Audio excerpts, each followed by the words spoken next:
Hi, everyone. Thanks so much for tuning in to our session, Navigating HDS as a Student of Color. We'll get started in just a moment or so. I'll give it about 30 seconds to a minute for all of our attendees to settle in and finish up that cup of coffee or cup of tea, and we'll get started in just a few moments.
All right, well, I say we get our session going. I just want to thank you all again for tuning in on Navigating HDS as a Student of Color. My name is Alessandra Ludeking, and I'm the admissions officer here at Harvard Divinity School. I've been with HDS for a little over 6 months, so I'm new to Harvard Divinity School, but not new to Harvard. I was previously an admissions officer at Harvard Law School as well for a few years. It's a great joy for me to be here with our Dean for Diversity, Inclusion, and Belonging, Melissa Bartholomew, and a panel of wonderful students who are here to share their experiences with you. You'll get to meet them in just a few moments. I'm going to start first by providing a 10-minute overview of Harvard Divinity School, our academic offerings, a little bit on student life, our degree programs, the admissions process, and then I'll go ahead and turn it over to our moderator, Melissa, and our panelists. So for this first 10-minute portion, I'm going to go ahead and turn my camera off as we go through this presentation. And I invite you in the meantime, as you're listening in to the students or myself, please feel free to chat in any questions to the Q&A box. So thank you all, and we'll get started.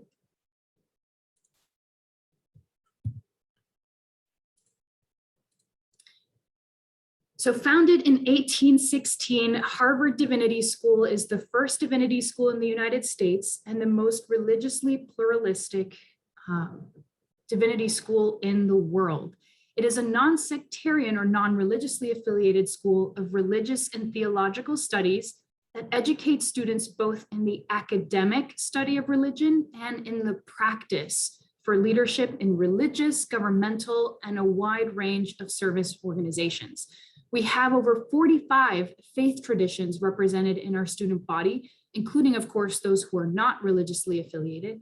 And we have over 500 recurring worship services, which, as I mentioned, makes Harvard Divinity School the most religiously pluralistic in the world. Our applicants often wonder what career paths are available to students with a religious graduate degree. Our degree programs truly lead to infinite pathways with alumni in every field and industry who value ethical leadership, religious literacy, are service-oriented and mission-driven. Our graduates often describe developing skills such as deep listening, ethical reasoning, bridging divides successfully, and navigating difficult conversations as part of their experience at HDS. So who's actually here at Harvard Divinity School?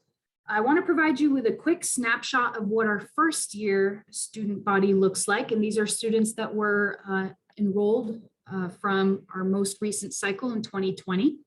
As you can see here, we have 96 who are in our Master of Theological Studies degree program. It's our most popular masters at HDS. We also have 52 in the Master of Divinity, 12 in the Master of Religion and Public Life, 4 special students, and 2 Master of Theology students. And I'll go over our degree programs in just a moment. Within our incoming class, we also have 55% who identify as female, 34% who identify as male, and 7% as non-binary. The average age is 28 years old with an age range of 21 to 68. And as I mentioned earlier, we have over 45 religious traditions represented, 46 to be exact, and 62 languages spoken in a class of 165 first-year students. The most impressive statistic to me is the center one on the bottom here, 121 undergraduate institutions. So our students are coming to us from a really diverse array of backgrounds and academic training. So that's our first year class. As I mentioned, I also wanted to briefly touch on our 4-degree programs, the first of which is our Master of Theological Studies, which is a 2-year full-time degree program that offers broad study in religion with opportunities to concentrate in one of 18 areas of focus. So students who are pursuing the MTS are typically preparing for a doctoral program in religion or some related discipline, or they're looking to approach a different field or profession, such as law, journalism, public policy, education, all from a perspective enriched by theological studies. We do have generous grant aid available for this program. In addition, we have our Master of Divinity, or the MDiv, which we like to say is for 21st century spiritual leaders. So these are students who are interested in learning the art of ministry. And we write that word ministry with a lowercase m on purpose because we very broadly conceive of what ministry is. It's essentially anyone interested in service work, mission-driven work, as I referenced a little earlier. So students in this program are learning about preaching, pastoral care, community organizing, all from a theoretical and a practical lens through field work placements in settings across the country and the globe. Just like the MTS, there is generous institutional grant aid for this program. In addition, we have our Master of Theology, or the THM. This is a more niched program, and it's for applicants who already have an MDiv or its equivalent. And it's designed to allow students really to explore another topic in greater depth that impacts whatever ministry they are currently practicing. There is no institutional grant aid for the THM, but we do offer federal funding options. Then we have our newest degree program, the Master of Religion and Public Life. This is our second year administering this master's. It is 1 year full-time, and it's a really great program. It's actually designed for students who are already professionals, established professionals in their career. So you're getting second, third, fourth career applicants who are looking to take a pause in their professional pursuits to come to Harvard Divinity School for 1 year and learn about the ways that religion impacts their current professional work. Just like the THM, there's no institutional grant aid available, but we do have federal funding options. So of course, who is leading our degree programs? We have outstanding faculty who are preeminent in the fields of religion and practitioners of ministry, among the most distinguished, I would say, in the world. We have over 80 faculty and guest lecturers teaching close to 200 classes every year. And our faculty include some of the world's top scholars in Buddhism, Christianity, Hinduism, Islam, Judaism, and of course, many other traditions. So as you can see, we have 54%, so over half who are tenured women or faculty of color, and a little over a third that specialize in non-Christian traditions. So that's just a quick snapshot of our faculty at HDS. And then of course, Harvard Divinity School would not be what it is without our wonderful students. So to touch on student life for a brief moment here, we have over 35 student organizations that are supported by our Office of Student Life. And it's also really easy to start your own if there isn't one that exists already that fits your particular interests. Some student organization examples that I can list off here would include our Queer Rights organization, Harry Potter and the Sacred Text, the HDS Garden Group, and Third Chapter, which is a group for students who are over 50 years old. These student organizations host over 60 events every year, in addition to the 500 recurring ones that I mentioned earlier. And we also have 2 weekly events that include a noon service on Wednesdays and a community tea. And then, of course, we understand that graduate school is an investment, a financial investment. So I wanted to touch base on the 2 financial aid offers that we make at Harvard Divinity School. And these can be need-based or merit-based.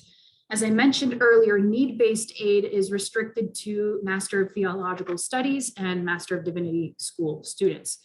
90% of our applicants receive institutional scholarships. And to be eligible for need-based aid, you must submit an application. And just so that you can see here, we offer 3 levels of need-based aid. That's 3/4 tuition, and full tuition with a stipend. We also have a very small pool of merit aid that is awarded based on the overall strength of an application. We automatically assess candidates for merit aid upon submitting their application. So there is no financial aid application associated with merit aid. And typically merit aids, if awarded, so this is a very small percentage, only 10% of the total wider 90% that I mentioned earlier. So 10% of those 90 might get a merit award, which would include a full tuition grant and a modest stipend. These decisions are released with your offer of admission. Really quickly, I'm not going to spend too much time on the application components because we are offering virtual sessions that break each of these down into much greater detail. The only one I'll point out is the interview, which is a new feature that we are rolling out for this admission cycle. And this will be extended by invitation and will be conducted virtually. These interview invitations will be extended sometime in late January, early February. As you can see, our application is currently open and closes the first week of January. And we release all admissions decisions in mid-March. Feel free to apply anytime between now and January. We do not operate on a rolling admissions basis, so we won't actually start reading these applications until after the deadline has passed. And then finally, please do stay connected with us. This QR code will lead you to our mailing list. If you complete the form that it takes you to, we'll keep you in our back pockets anytime that there is an update with our office. So if you'd like to receive those updates, please sign up. Otherwise, feel free to ask us your questions. Submit your questions to admissions@HDS or ask them of our current students. And we also have a wonderful blog that's written by current HDS students as well, and our Instagram that keeps us all updated on all of the wonderful events and activities happening at Harvard Divinity School. All right, so I've been chatting for quite a little while here. I am going to invite now my esteemed colleague, Melissa Bartholomew, who is our Associate Dean for Diversity, Inclusion, and Belonging, and also an instructor in ministry.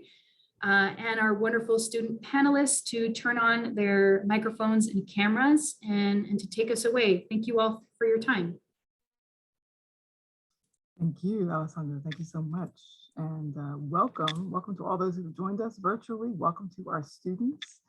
I'm so excited to be in conversation with you about your experiences navigating HDS as a student of color. So I'd love it if we could just first start by if you could just share your, introduce yourself by sharing any parts of your identity that is relevant, and also share your program and start with your name, of course. Thank you so much. So, Ebony, would you like to start? Sorry, I did not hear you. But my name is Ebony Johnson. I am an MDiv student, second year, and I am also president of Harambe Students of African Descent at Harvard. Thank you. Hector, how about you? Hi everyone, so my name is Hector. I go by the He series. I am a second year MTS student. My focus is in religion, ethics, and politics, and I am excited to be here with y'all tonight.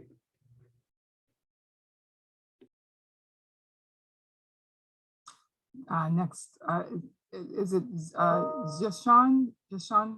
I'm so sorry if I'm pronouncing it wrong.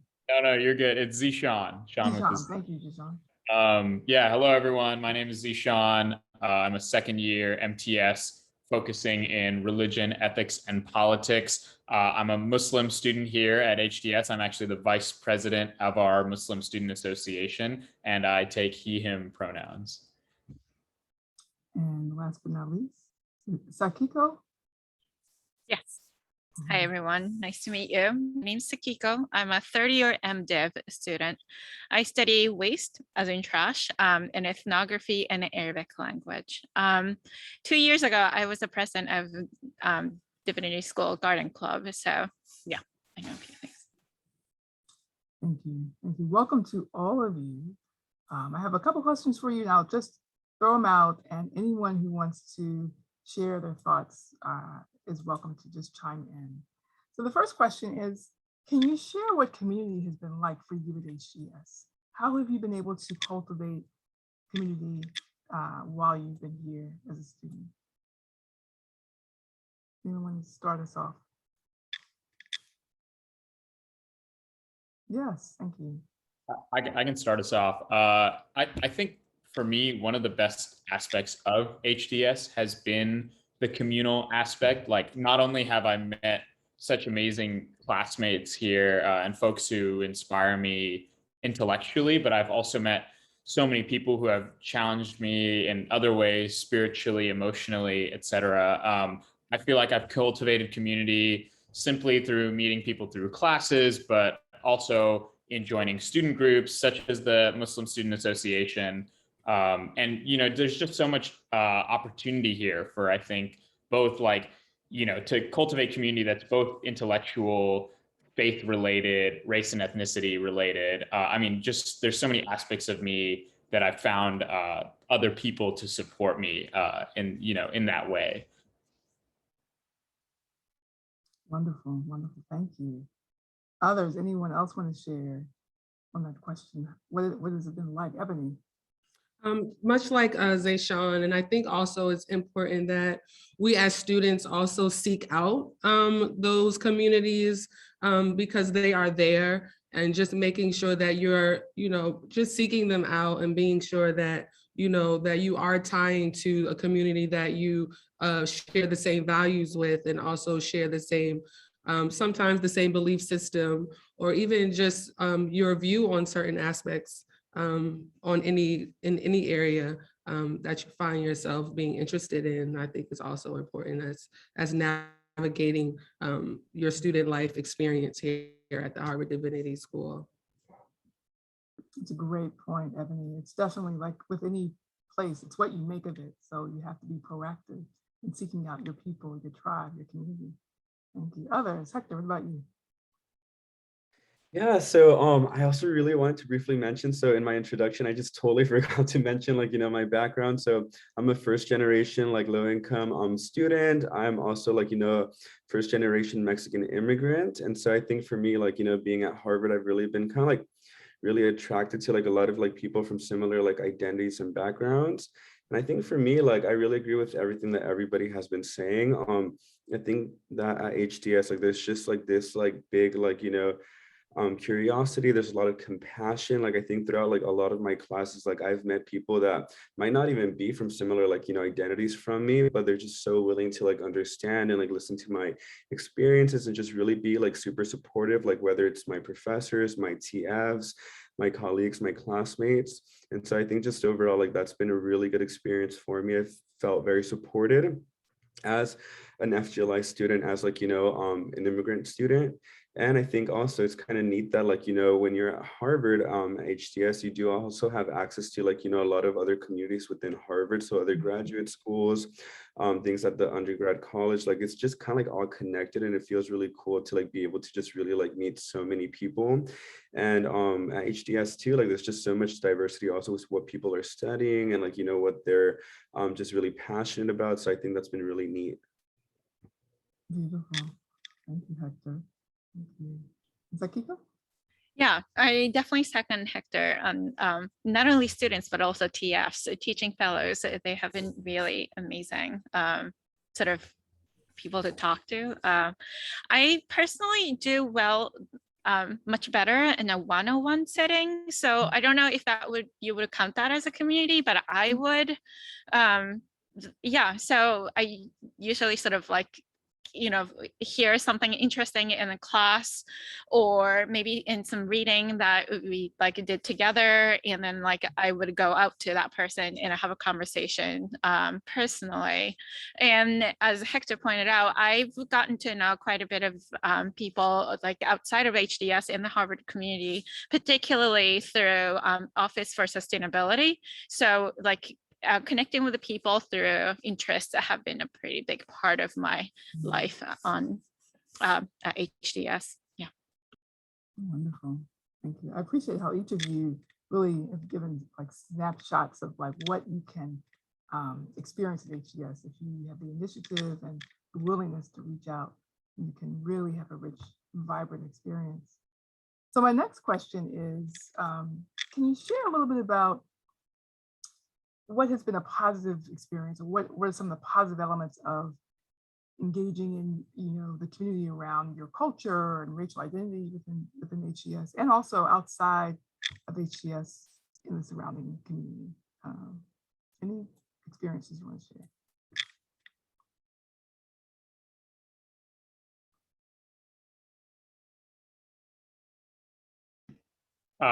I can start off again, unless somebody else wants to go first. No? Okay. Well, I feel like one thing that's really positive for me is that I think the student body overwhelmingly at HDS is not afraid to talk about race. And I actually have met a lot of folks who, like myself, have actually done a lot of like race-based activism back home in their communities. So I think there's actually a really vibrant sort of like racial justice and social activism community at HDS. And I think that has been so positive for me to engage with and have those conversations with folks who come from so many different places, who are all interested in talking about race and ethnicity and identity. And, I can't stress enough just like this intersection between like faith groups and identity groups and how those things play off of one another. Like I found a lot of community with my fellow Muslim students at HDS, but then a sub community of those students is like the Pakistani students who I found a lot of community with. So again, sort of this intersection of, ethnicity and race, but also faith, and just like how everybody is so open to these conversations, and a lot of folks bring such deep and rich experiences of activism. And I think that's just been such an amazing positive. Thank you. Thank you for incorporating all those elements, the activism, the faith, the identity-based. Again, another beautiful illustration of the container that is HDS and how you can really engage all parts of yourself and your identity. Other reflections about experiences? I would say positive is to, as Zishan said, like there are places to talk about race. I grew up in Japan, so race isn't really something that I know well. And then for me, it's a very sort of different cultural concept. So it's still taking me a long time to understand it, like the cultural and a social complexity of what race and racism mean. So it's like HDS offers a place for me to learn, and then like what emotions and like moral conundrums that go through like that take place like in the US that's not talked about, but that's like being brought. Yeah, so that's like the positive for me. Like it's a place to learn about like the social cues that I might miss like around race have been a big one. And and also for me, I guess being in community with people that I also identify with. I don't even think I said what I identify as, but I am Black, but I also understand that I am Black and that I am a light-skinned Black woman. And so that understanding that I I operate or can use sometimes that positionality as an influence to speak about certain things where it may not be seen as something that someone of a lighter dark skin tone may be able to speak about, because they may, unfortunately, society has considered Black women who are of darker skin color aggressive, or they may say something that is very much a topic of discussion, but because that they said it, it may look down upon or frowned upon because they did bring it or call it to light. But also being able to make sure that these safe spaces are created and that we can have this dialogue, even of just interfaith dialogues, I think is also something that HDS provides that we can talk about, and also having these spaces where these things can be said, and also be in solidarity, and how we can move forward in connecting with people who are outside of our own races and also outside of HDS. So HDS also gives us an opportunity to cross-register. And so being able to be in connection and conversation with people from the business school, being able to be in conversations with people at the Kennedy School, and how these conversations are happening, but also the diversity of it all, and the uniqueness of it all, I think is also, yeah, I find a positive in HDS. Thank you, Ebony. Excellent points. And I'll just interject and provide my perspective. I was, as a graduate of HDS and as an MDiv student a number of years ago, HDS was a place where I felt I could bring my full self as a Black woman, and as a Christ-centered minister, and engage in the interreligious conversations across faith lines. That's really what motivated me to even come to HDS, to be able to have those interfaith conversations, and then to have deep conversations and engage in activism around race and racial justice and healing. So it's something that has been true about HDS for quite a while. Any other reflections before I move to our last question? So the last, okay, please, Hector. Oh, sorry. Yeah, no, I think for me though too, I think it's kind of cool in the sense that, like, HDS is a small school, and I feel like because of that, it just feels like a lot more intimate, and like, you kind of like really get to like meet most of the people within your class. Like, I think for the most part, like, I know most of like the people within my class, it's like around 160. And I feel like there's just a lot of like eagerness also to like really connect and really like hold space for one another. Like, actually, like even right now, me and like a few other like, Latino students are actually like, planning like a little like trip just to like, go to like East Boston this Friday. We're also like talking about like, creating like a bigger like presence of our community within campus.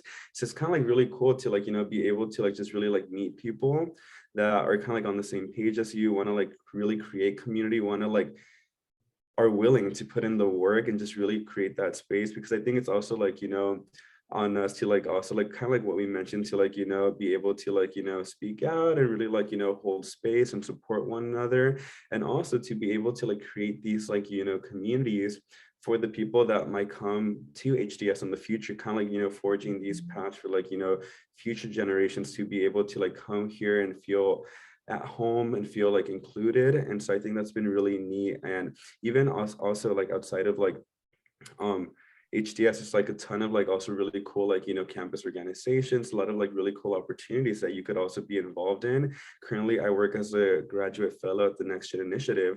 So I work with like, a lot of like first generation low income students. I do a lot of programming, a lot of like, support like programs to like just really help students that, are FGLI identifying first gen low income, and just being able to like, help them out and also connect at the same time as well.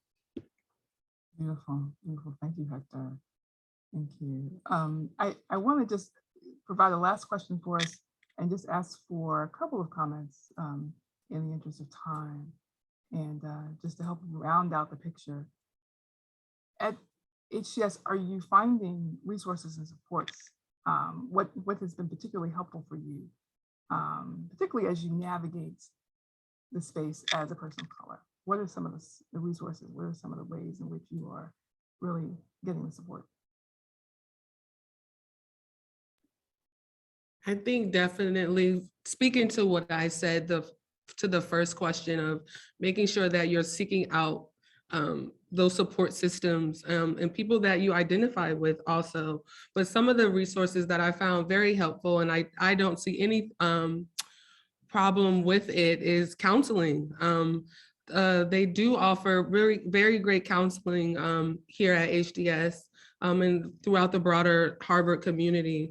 And also just making sure that you have that support system that you either have at home or even just at grounds at the school, because sometimes it does get rough and you do go through things, and sometimes going through them alone isn't always good. And so just making sure that you have that support system, whether you are seeking out counseling or whether it is a friend or whether it is your advisor or anything like that.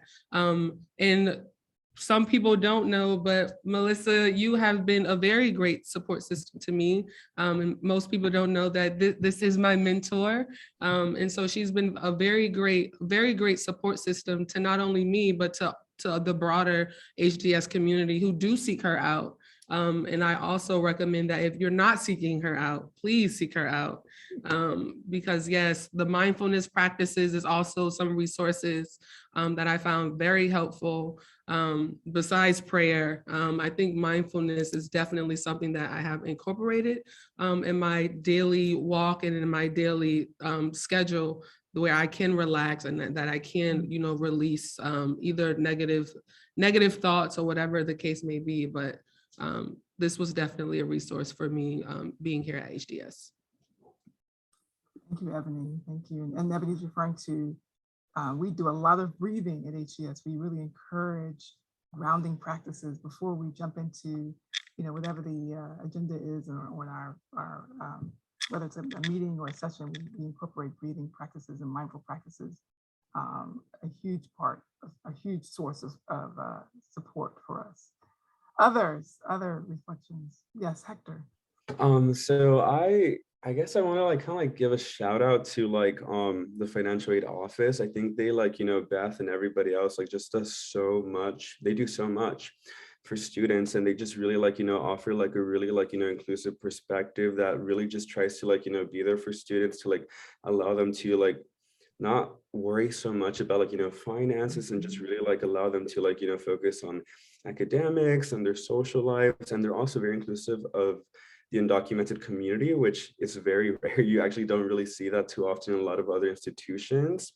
And I just that's something that I personally really respect, and I just really love about HDS, and just their willingness to listen, understand, and just really support students. I think it's amazing.